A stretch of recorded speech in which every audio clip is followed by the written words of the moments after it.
Greetings and tentacles to another Kill Team video review, where today I'm going over the Ravenous Kill Team. But thanks goes to Games Workshop providing this to review for free. As always, I'm to be honest, impartial, and constructively critical. Also, please remember to like and subscribe as well as comment. Let me know what you think of the Ravenous Kill Team review.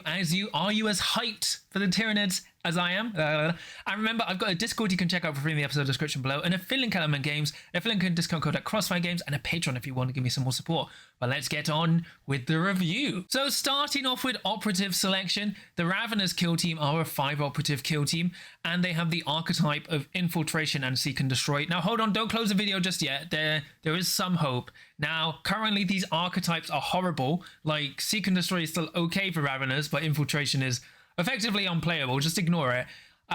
It might change when we get the next season, so just put a placeholder on the attack ops for now. Otherwise, you have the Ravener Prime, who's your leader. Then you can either select the Fell Talon, Tremor Scythe, Venom Spitter, Warrior, or Wrecker. And then other than your Warrior Operatives, you can only include each operative only once. So Raveners are like the scouting force of the Tyranids in a way. Like they breach bunkers, they go after like basically civilian populaces and places that are harder to breach. So like basically like the infiltrators-ish, right? They have now been kind of like updated with recent lore to like be Vanguard. So like they go with the infiltrator swarm, where before they would just like go along with the Trigons and stuff, making more like following the paths of the Trigons, digging into defenses and stuff. And also if they play 40k, now they hunt tanks, which is strange, but they're in kill team, and they're our first Tyranid kill team fully for the new edition. For the faction rules, you have Burrow. So, Ravenous will emerge from their tunnels to strike at unsuspecting victims, then disappear again before their foe can properly react. So, when setting up a Ravenous kill team, before the battle, your first 2 operatives must be set up as normal. Each other friendly Ravener operative thereafter can be set up underground. Place it to one side instead of in the kill zone. In the firefight phase, friendly Ravener operatives set up underground are activated and can counteract as normal. Whenever a friendly Ravener operative is underground, it cannot perform any actions other than burrow. At the end of the battle, each friendly Ravener operative that's underground is incapacitated, so you can't just hide forever. Friendly Raveners can perform the following unique action. Burrow for 1 action point. If this operative is underground, Sonic Underground, set it up on your tunnel location, or on your tunnel in a location it can be placed. It's no longer underground and can be set up within control range of enemy operatives. Until the end of the activation/counteraction, subtract 2 from its move stats. Alternatively, instead of resolving the above effect, if this operative is in the kill zone and on your tunnel, remove it from the kill zone. It's now underground. Sonic Underground. An operative cannot perform this action while carrying a marker, right? So already you can't pick up something and then disappear like it's mine, the ball's going home. But this is very powerful. Now it makes more sense when you talk about tunnels, like they should have done the tunnel part first. But it's a very useful ability. When you're setting up, you basically will keep 2 operatives on the table and have 3 in space, but you don't have to put them all in space. You can actually just deploy them all as normal. So it depends. You don't like have to hide them all, but it's a nice mechanic. Then you've got Predatory Instincts. During each friendly operative's activation, it can perform 2 fight actions. Each friendly Raven operative can counteract regardless of its order. Whenever it does, you can change its order first, or change its order instead of performing an action. For the latter, it still is treated as having counteracted during that turning point, so regardless, you could just change your order.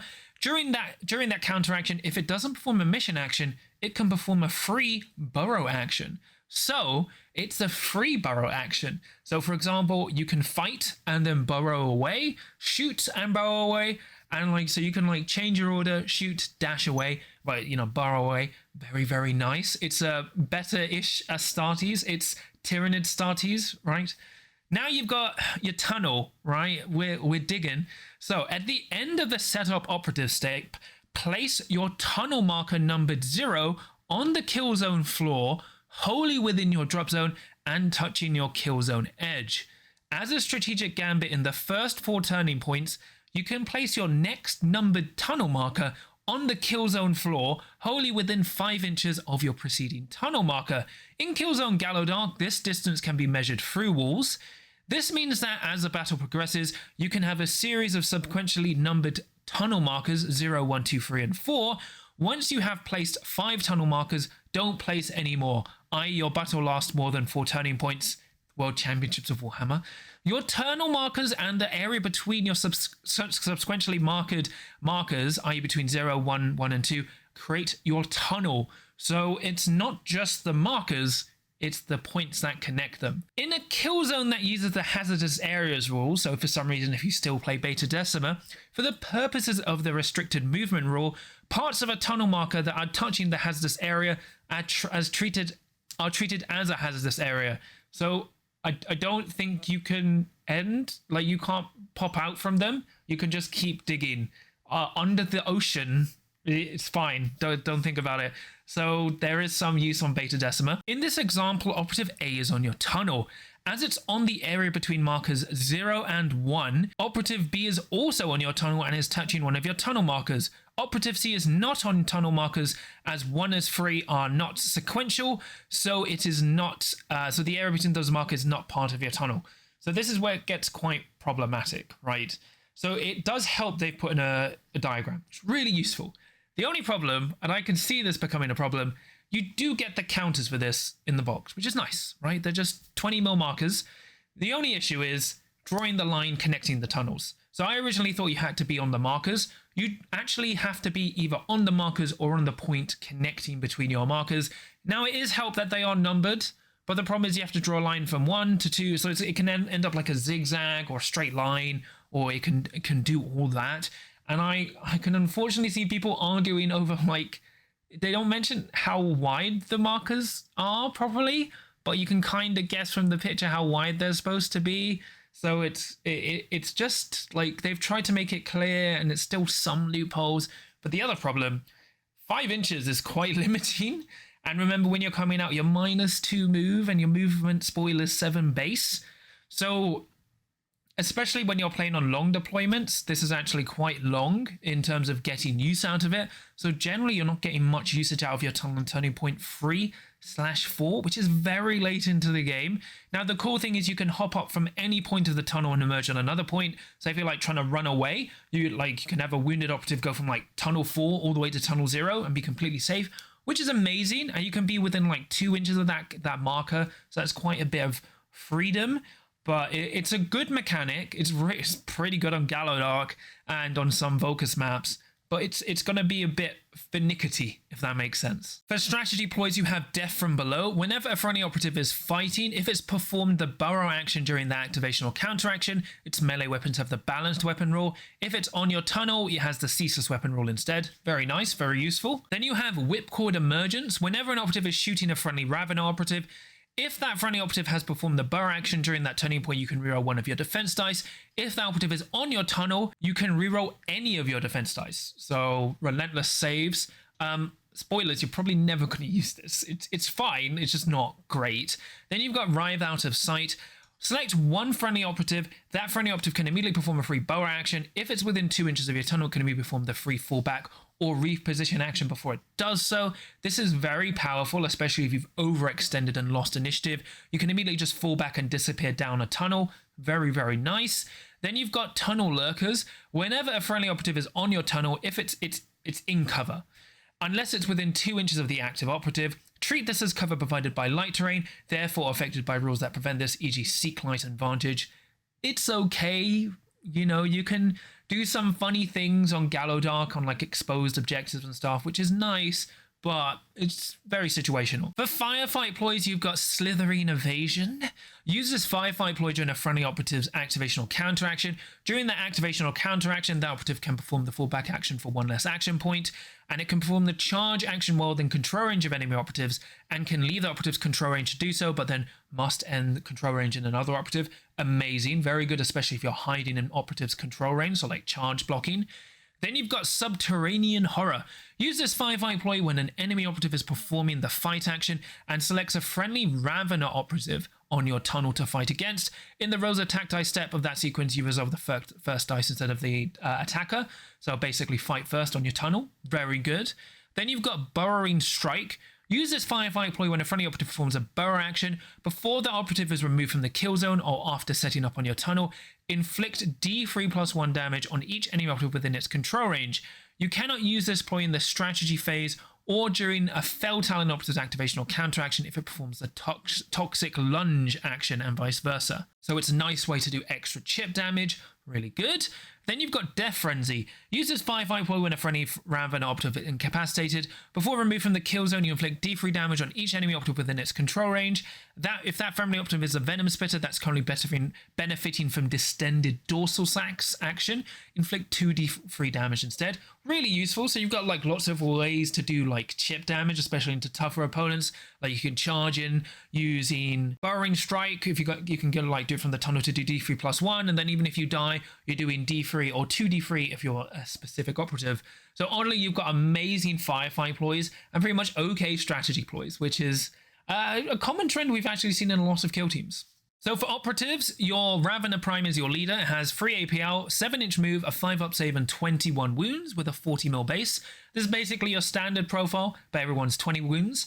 So it has the Tail Blade, which is 4 attack, Xenon on freeze, 3-4, range 3, rending silent, which is good. Then you've got Scything Talons and Rending Claws, 5 attack, Xenon on freeze, 4-5 rending, which is just okay, spoilers. Then you've got the Neuropredatory Crest. Whenever determining control of a marker, treat the total APL stat of enemy operatives that contest as 1 lower if at least one of those enemy operatives is within 3 inches of your Ravener Prime. Note that this isn't a change to the APL stat, so it's cumulative with APL changes. Whenever an enemy operative is within 3 inches of this operative, your opponent must spend 1 more action point to perform the pickup marker and mission actions, and your opponent cannot re-roll their attack or defense dice for that operative. Amazing. Then you've got Synaptic Link. As a strategic gambit, if this operative isn't incapacitated, roll 1d6 and compare the result to the current turning point. If the result is higher, you gain 1 CP, equal, nothing happens. Less, inflict damage on this operative equal to the result. So, Neuropredatory Crest is amazing, makes this operative incredibly useful for controlling objectives and even shutting down rerolls, because they cannot reroll attack or defense dice. Very, very powerful there. And then you've got Synaptic Link, which is great turning point 1. Okay, turning point 2, then I generally wouldn't use it turning point 3 onwards unless your leader is like not going to see combat until turning point 4. It's fine. It's just the most convoluted way outside of like, I think it is, to get +1 command point. But it's fine. It's balanced. It's okay. I'm just kind of disappointed by the melee output. Then you've got the Ravener Fell Talon, so it has 20 wounds. You've got Pincer Tail, which is 4 attacks, hit on freeze, 3-4, range 3, silent. Toxic Glands, which are 4 attacks, hit on freeze, 3-4, range 6, silent, poison. Then you've got Toxic Scythes, which are 5 attacks, hit on freeze, 4-5, lethal 5, shock, poison. So poison is in the roll attack dice step. If you inflict any damage with any critical successes, the operative that this weapon is being used against gains one of your poison tokens if it doesn't already have one. Whenever they gain a poison token, whenever one with your poison token is activated, they hit D3 damage, which is nice. Then you've got Toxic Lunge. Select one enemy operative within 2 inches of this operative. Alternatively, if this operative is underground, select one enemy operative on your tunnel marker, inflicts D3+2 damage on the enemy operative, and it gains one of your poison tokens if it doesn't already have one. This operative can perform this action while underground, and this takes the precedence over the normal burrow rules. So very interesting. Like, it's got noise poison application, so you can even do it on a counteract. Lots of threat range. Really useful. A key operative. Then you've got your Tremor Scythe, who has a Pincer Tail, which is 4 attacks, on freeze, 3-4, range 3, silent. Scything Talons, which is just 5 attacks, on freeze, 4-5. It's got Subterranean Ambush. So once per turning point, after an enemy operative performs an action in which it moves more than 2 and ends within 2 inches of your tunnel, if this operative is underground and is either ready or hasn't counteracted during this turning point, you can interrupt the enemy operative's activation, counteraction to use this rule. If you do, activate or counteract this operative as appropriate, but during this activation or counteraction, it must fight against or shoot against that enemy operative and cannot do so against other enemy operatives until it does. If this is impossible, this operative's activation counteraction is cancelled and this rule hasn't been used. After completing this operative's activation counteraction, continue that enemy operative's activation/counteraction if possible. So I'm assuming if you kill the operative, they then get to activate someone. No, you don't. They don't. It's just over. So very, very good. Your only thing is very telegraphing, so not going to be used regularly. Then you've got Hypersensory Hunter. You can perform the charge action while you have a conceal order, and if it performed the burrow action during the same activation or counteraction. So you have a way to charge from conceal as long as you burrowed, which is all right. It's a very nice, like, counterpunch operative, but canny opponents aren't going to give you really subterranean ambushes unless something's gone wrong. But it's still a great operative. Then you've got Venom Spitter, or as I like to call it, Bane. You merely adopted the dark, Batman.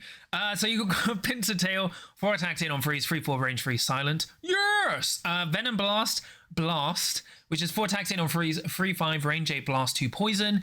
Then you've got Venom Bolt Focus, which is 4 attacks, 8 on freeze, 4/5 range, 8 piercing, 1 poison. Then you've got Scything Talons, which are 5 attacks, 8 on freeze, 4/5. It's got poison, so if you inflict any critical damage, they gain a poison token and take D3 damage when they activate. Then you've got Distend Dorsal Sac. So for 1 action point, until this operative is shot with its Venom Bolt, or until it performs the Burrow action, whichever comes first, all profile of this Venom Bolt have the lethal 5 weapon roll, have 1+ attack stat, and ignore the range weapon of 8. So they get unlimited range. This is great. Like, it's not the best weapon in the game. It's a strong shooting attack. But, like, the problem is, you know, you're relying on shooting, then you may survive the counter shot and then disappear. But it is funny. Like, the one thing I like to do is, it's called, like, the Bane Wall, I like to call it. So you take the portable barricade, you sit on a tunnel marker, so you get to auto-retain 2 saves. There's a 4-up save, you know, it's fine. You just go, like, come near me. I am the Ravener Wall. It's a great operative. Oddly, it's like, Distended Dorsal Stack is good, right?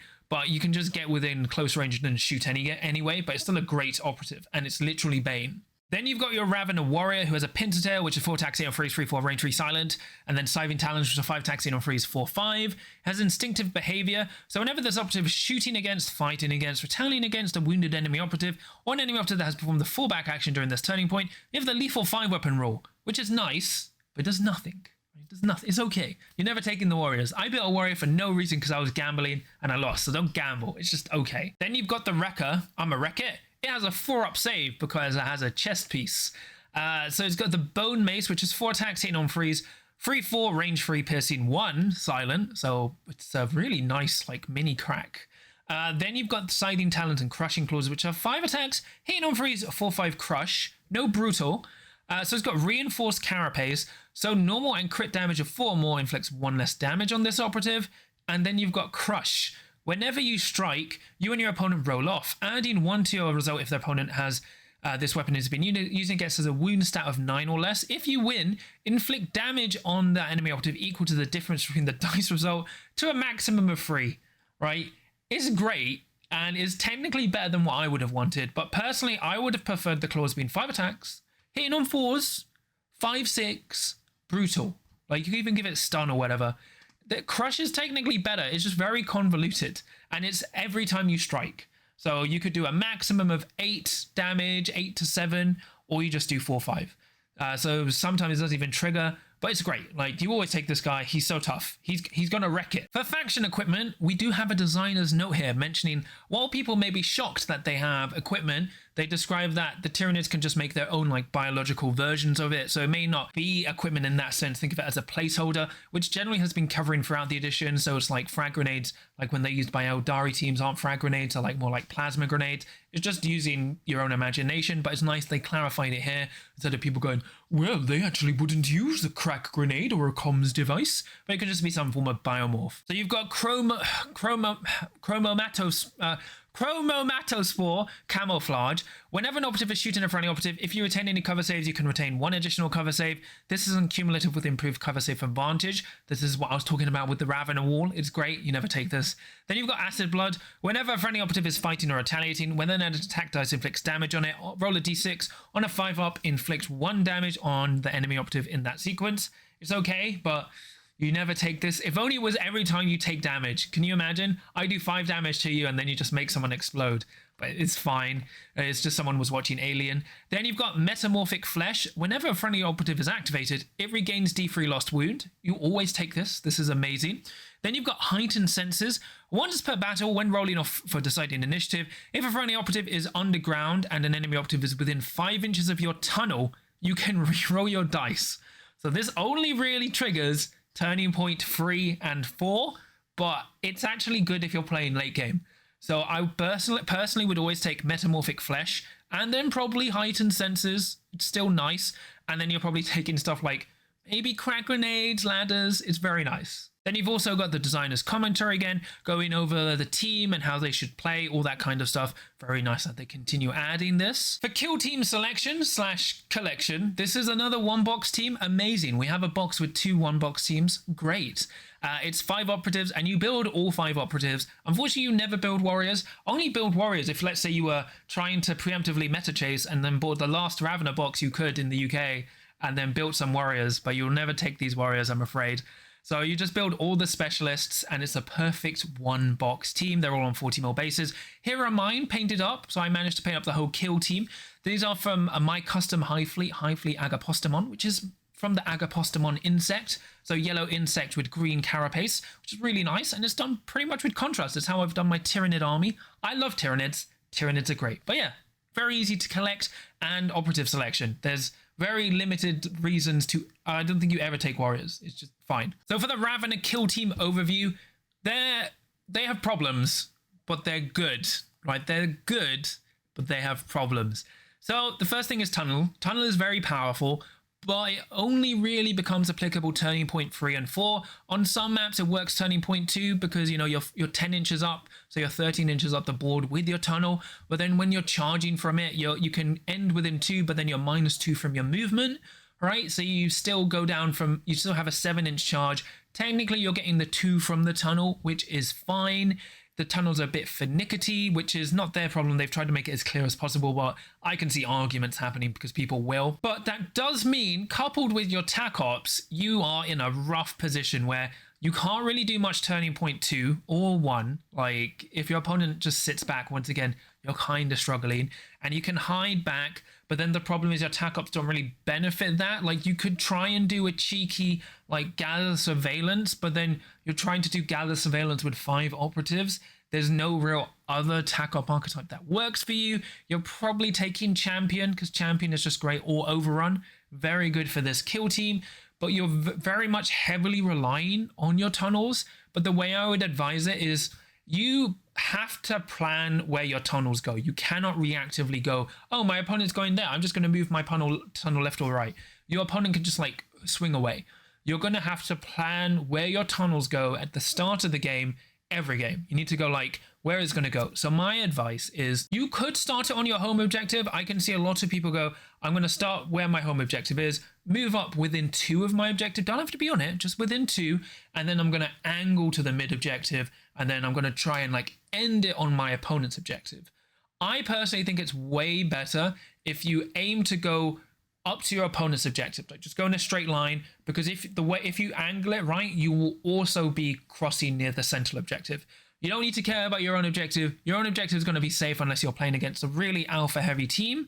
And yeah, you're going to have to wait, right? And the problem is you don't ignore injury, right? Your melee is just okay. Everyone's just 4 or 5 apart from Mr. Crusher.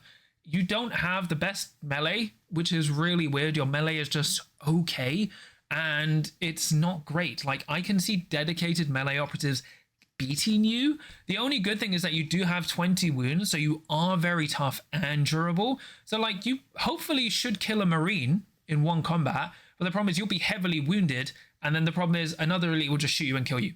The 5-up save is tough. I really wish it was a 4-up save. That would help tremendously. But the tac ops really hinder this kill team.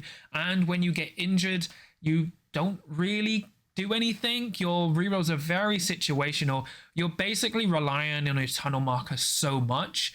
Now, like the Battleclead, they're a very reactive kill team, which isn't bad. It just means it's hard to be as aggressive. And, you know, also opponents can just hide on vantages. So you are movement 7, which is why I think it's beneficial that you don't have everyone hiding in the tunnel, because you can do 9-inch charges when you're not emerging from the tunnel anywhere. You know, so you have a 7-inch climb up like certain buildings and stuff, even less if you're using ladders, so you can really use that to your advantage. The other downside is being on 40mm bases. This is more on the high end, once again, because of how big those bases are. 40mm bases are very hard to move around kill zones. So it's like, in general, they're going to be really fun and easy to, like, they're going to be fun to play, like, which is good. They're going to be quite straightforward. The only problem is when you're going to like look, if you're looking to like win events or play in like more competitive long form tournaments, you're going to really struggle because opponents are just going to wait you out and you don't have ways to like do anything apart from hoping the tunnel gets to them by turning point 3 and 4, which isn't ideal. And like, especially on certain missions, like heavy, like mission action intensive, you're going to have operatives stuck babysitting the points, which isn't great. Like, it's just weird. I would have liked if they had a bit more. Like, you've got this weird thing where even like one of the operatives has rending claws on them, on the physical model, the tremor scythe, and they don't get rending. Like, is really weird. I would have also liked if the leader ignored being injured because it's a synapse beast. That would have made sense, having the synapse aura. But you are relying heavily on everything related to the tunnel and burrowing, which is fine. It's just a very restrictive way to play. I will take this, by the way. Like, I'm not complaining, I'm just being honest, because I can't just go like, this kill team's amazing, it's really easy, you're just going to run up into your opponents. And you can do that, but like, canny opponents will like block you off with terrain equipment and like feed you operatives that you can't really do much with.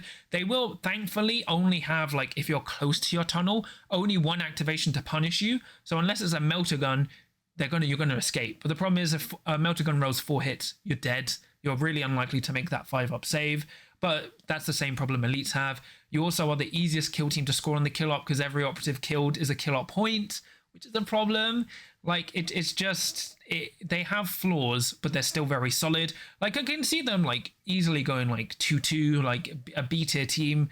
The problem is, it's just going to be struggling on the top end, which is fine. I will happily take melee teams like this because there's minor rooms for buffs.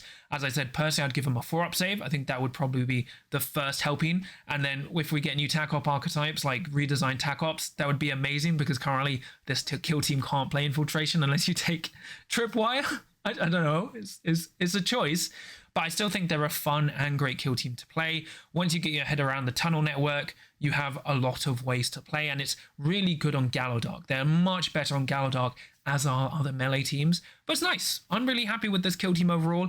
It does seem a bit bland in places, mainly the melee profile. I'll start talking about that. But they do all have this nice silent shooting, and you have incredible threat range. So you can even like reposition dash 10 inches, shoot someone within 2, so you have a 12-inch threat range. And then if it's your turn to counteract next after you survive, then you can just disappear down a tunnel. So very, very good. They have this a lot of hit and run, but as I said, it depends on the path of your tunnel. But that's pretty much it for me today. Please remember to like and subscribe, as well as comment. Let me know what you thought of today's video. What do you think of the Raveners? Do you like them as much as I do? And remember, I've got a Discord you can check out for free in the episode description below, and affiliate link at Element Games, and affiliate link at discount code at Crossfire Games, and a Patreon if you want to give me some more support. I'm just going to shout out my patrons. So for my adepts of the crew, I have Tom, the Houston Toad, Super Cows, Nick, Mercenary Q, Marshall, Lucas, Graham, Fangsu Draken, Dan, Dada Goldens, Chris, and Amorphium. So thank you all for your support. It really means a lot to me and helps support the channel. But yeah, we finally have Tyranids. They're fine. They're good. They're okay. They're not broken. It's great. I'm happy with that. They just need some minor improvements, but I think they're going to be very fun. I forgot to mention, the leader basically can only fit under, it can't fit under strongholds, but can fit under the normal Vulcus Vantages, which is fine. It is a tall boy, but everyone else basically fits under all the Vantages. So, but your movement 7, invest in ladders and everything will be okay. But remember, no matter how much you dig, you always have a chance to win, as long as you can roll a crit.